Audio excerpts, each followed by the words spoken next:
Good evening, and welcome to the Cabinet of Fever Dreams. Tonight, a tale of art, technology, and the incomprehensible future. An image generator keeps predicting my death is read by fellow YouTuber Nightshift Ruminations, with music by Petar Mrdian. The story is, as always, written by me, Mike Jesus Langer. Our technocratic overlords dictate exposure through engagement, so would you be so kind as to tap the like button and yell artificial intelligence in the comment section so the YouTube algorithm knows we're thinking about her? Also, if you want to see more of these stories on your newsfeed, the subscribe button can help you out with that. Word has it, ringing the bell also brings you 7 years of good luck. With all that out of the way, I hope this story brings some shivers into your evening.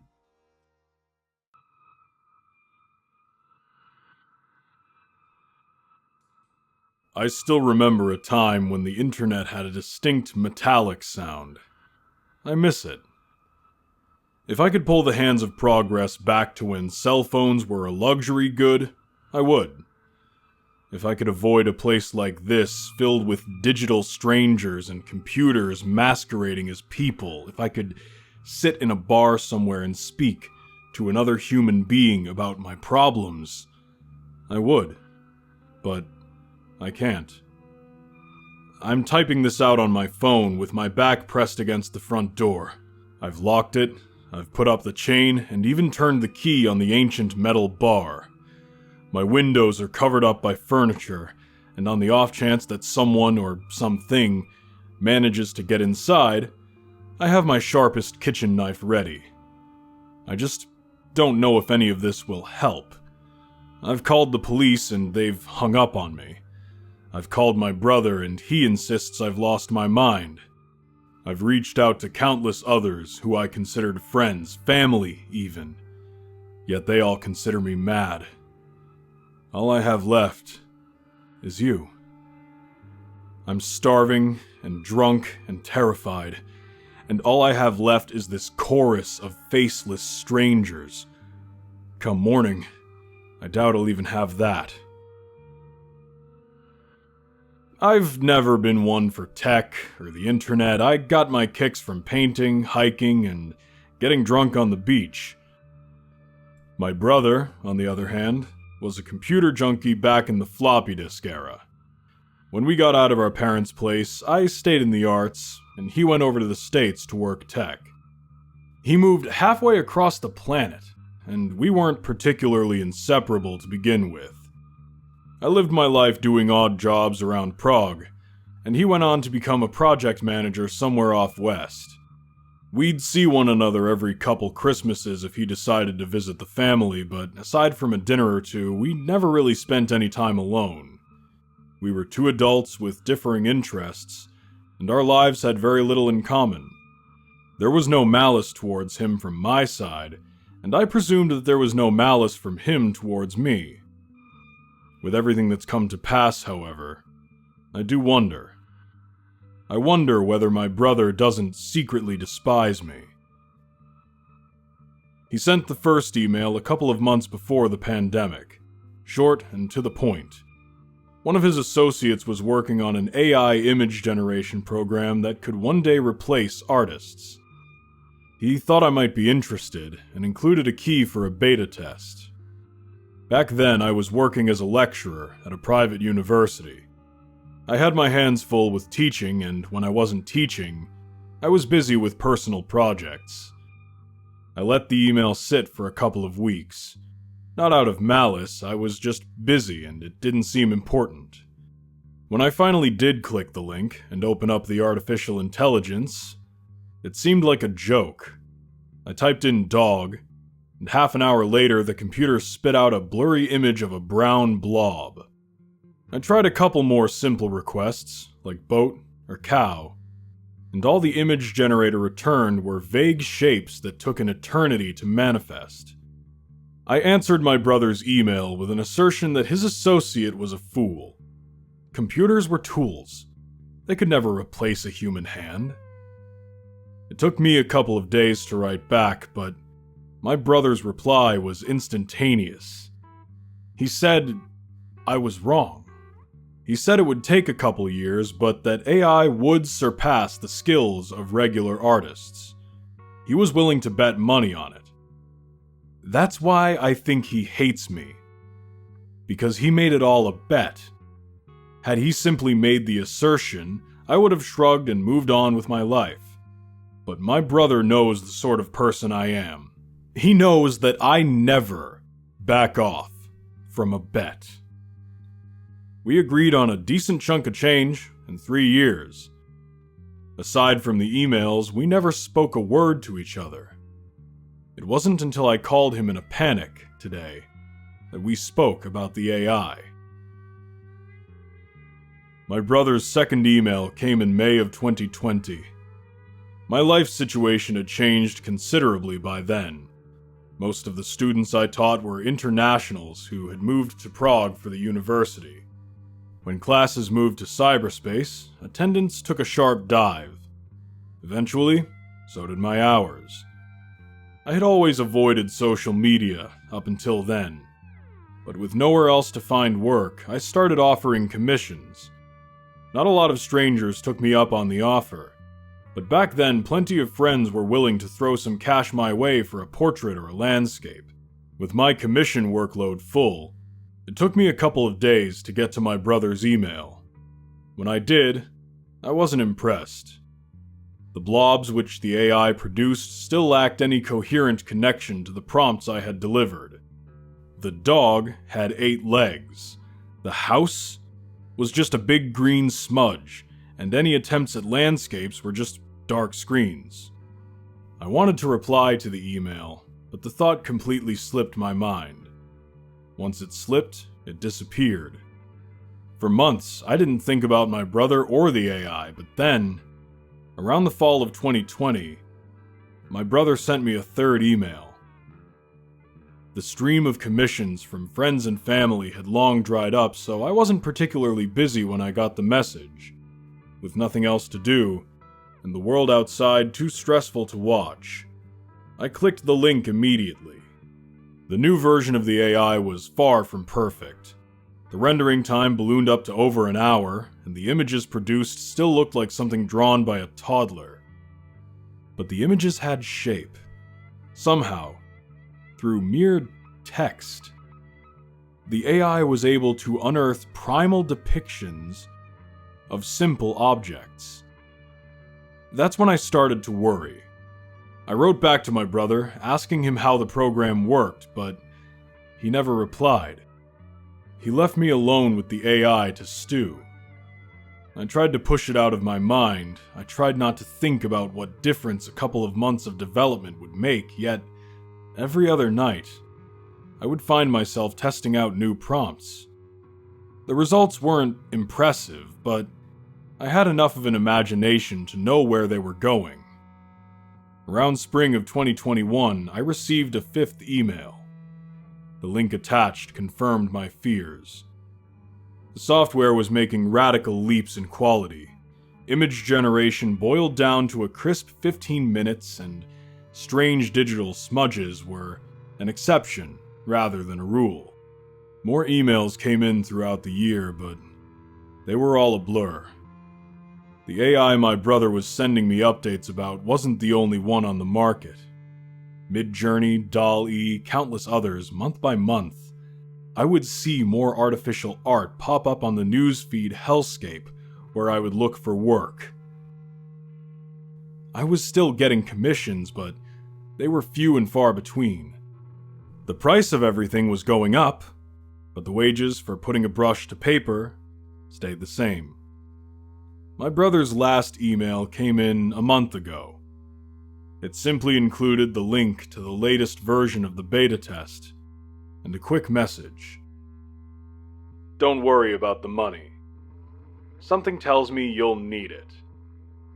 With the bet off and my mental fortitude in the gutter, I avoided the link. I avoided the link for weeks and tried to keep my head down and get as much work done as I could. The implications of the exponentially progressing tech stole away my appetite and woke me in the middle of the night as I did my best to resist the pull towards the link. I resisted for a long time, but yesterday, my efforts proved futile. I was working on a commission for a particularly picky client. He wanted a digital painting of his Dungeons & Dragons group for some sort of an anniversary party, but, as indicated by his feedback, he wasn't entirely sure what he wanted. I was getting paid for each redraw, but the payment was a pittance in comparison to the client's demands. Last night, I sent off the 6th version of the picture, and, in hopes that it was the last, I opened up a bottle of wine. Almost instantly, the client replied with a list of demands that would take at least 6 hours to draw. Initially, I started typing up an angry email telling him that our business has concluded. Then, when I realized the man still owed me a good chunk of cash, I got ready for a final redraw. As I sat behind the tablet and stared at a piece I was beyond tired of, however, I got another idea. Perhaps it was the months of frustration that had piled up. Perhaps it was the 3 glasses of wine that led my hand. Perhaps I was simply curious about what the new software could do. I clicked the link my brother sent me and copy-pasted the client's request into the prompt box. The AI rendered the image almost instantly. I had grown accustomed to leaps in progress, but I held some semblance of hope that the AI would still have issues rendering humanoid figures. The image on the screen dispelled all hope. It was perfect. I poured myself another glass and pondered.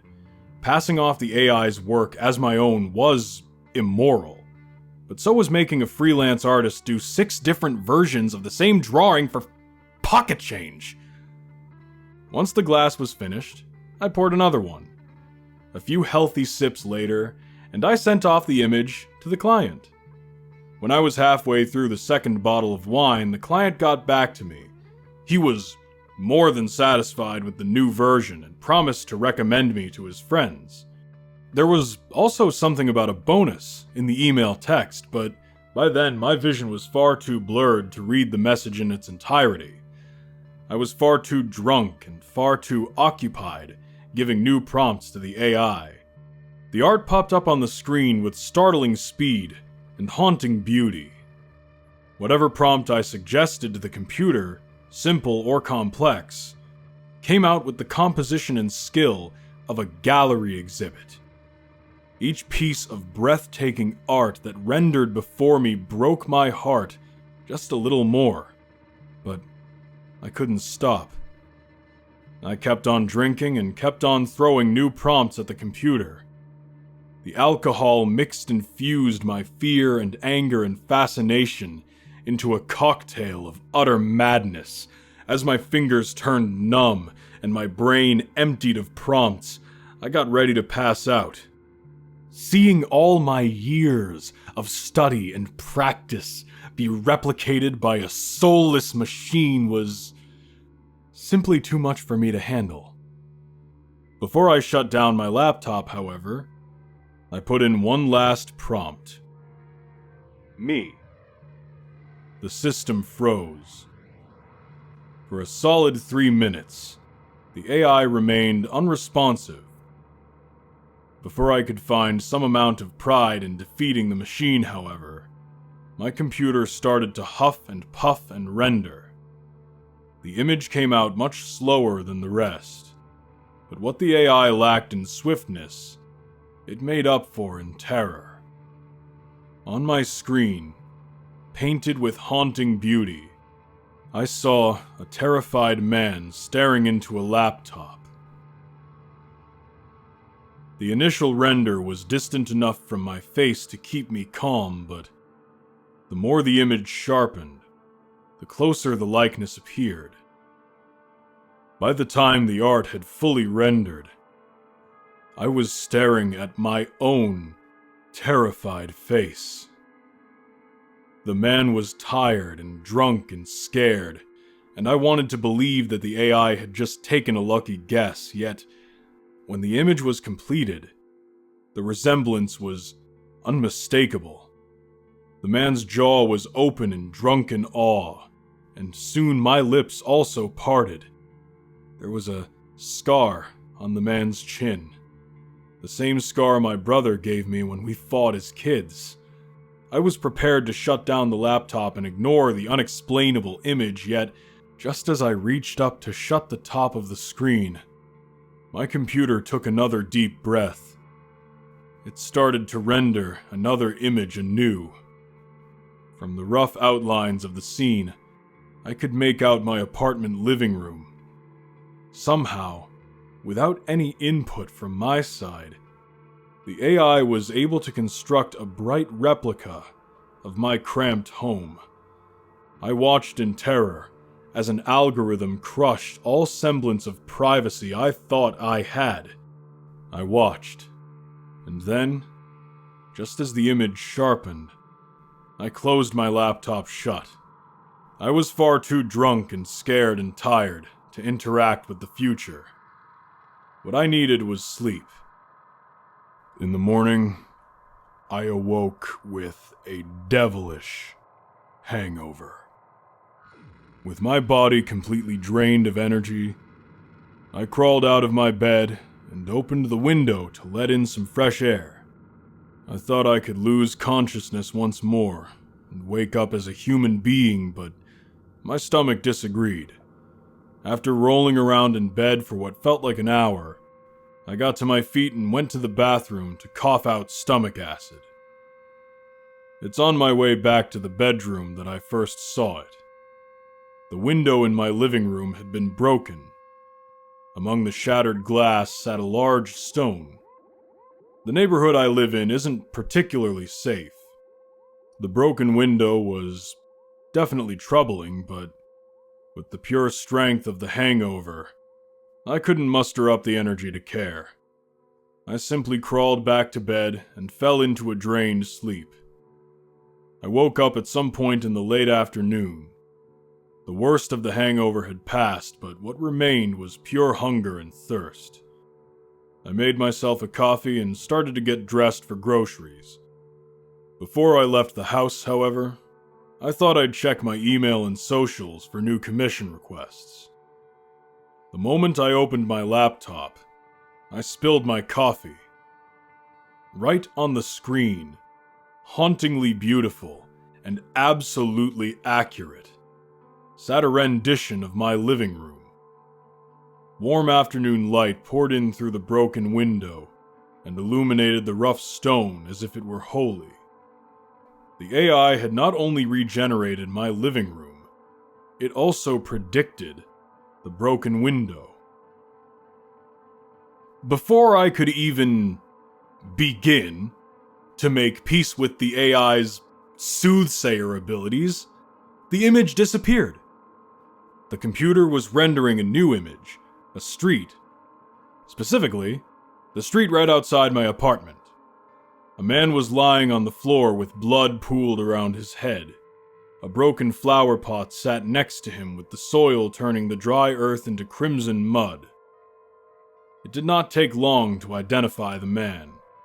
The chances of a random flower pot falling from the sky and caving my skull in were astronomically low. But so was the prospect of a large stone smashing through my third-floor living room. My initial instinct was to call my brother right there and then, but I knew that with the time difference, my chances of reaching him were slim.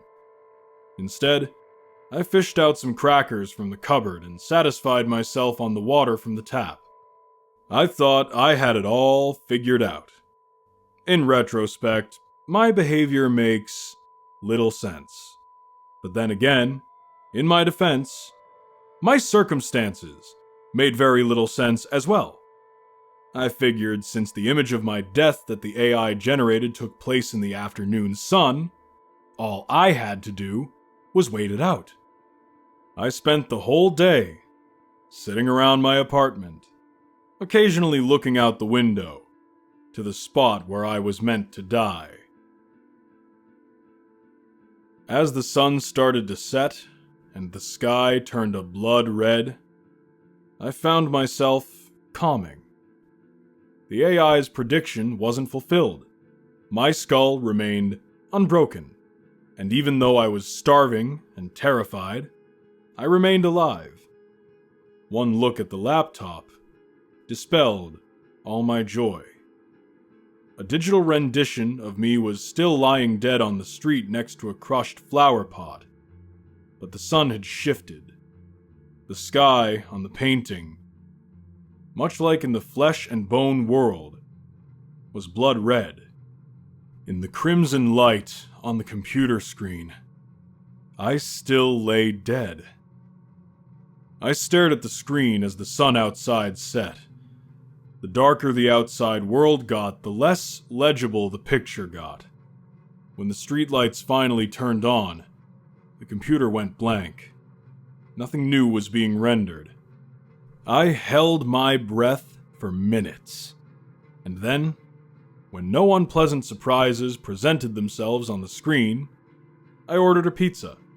I was still far too scared to venture out into the street for food, but I figured no disasters would occur if I descended to the doors of my apartment complex.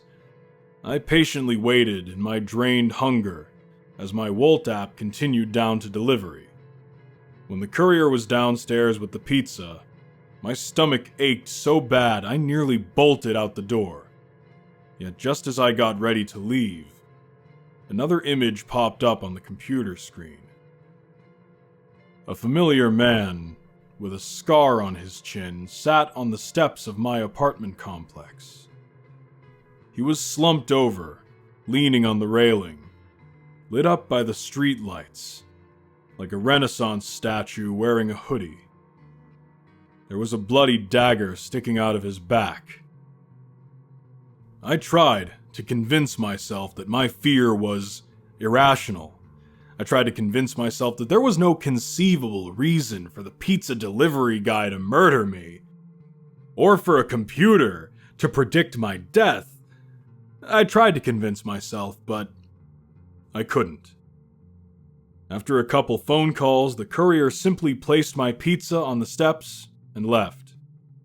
The pizza's still sitting there where the man had left it, but the image on my computer has changed. It's because of the new image that I barricaded my windows and triple locked my doors. It's because of the new image that I am here, in this sleepless corner of the internet. On my computer screen, a familiar man lies in a familiar bed. His eyes are wide open and staring at the ceiling, and the blood on the bedsheet is brown and dried. The bottom part of his face, starting from the scar on his chin, is ripped apart to the jawbone. I cannot fathom what means of violence could mutilate a human body so, but I fear I will soon find out. Over the past couple of months, I thought my biggest worry was keeping a roof above my head. I thought my biggest fear was having to face technology that only needs a couple thousand days of progress to make us obsolete. Over the past couple of months, I thought the things I had to fear were hiding years in the future. But now I know that the things I should fear are much closer. I still remember a time when the internet had a distinct metallic sound. I miss it.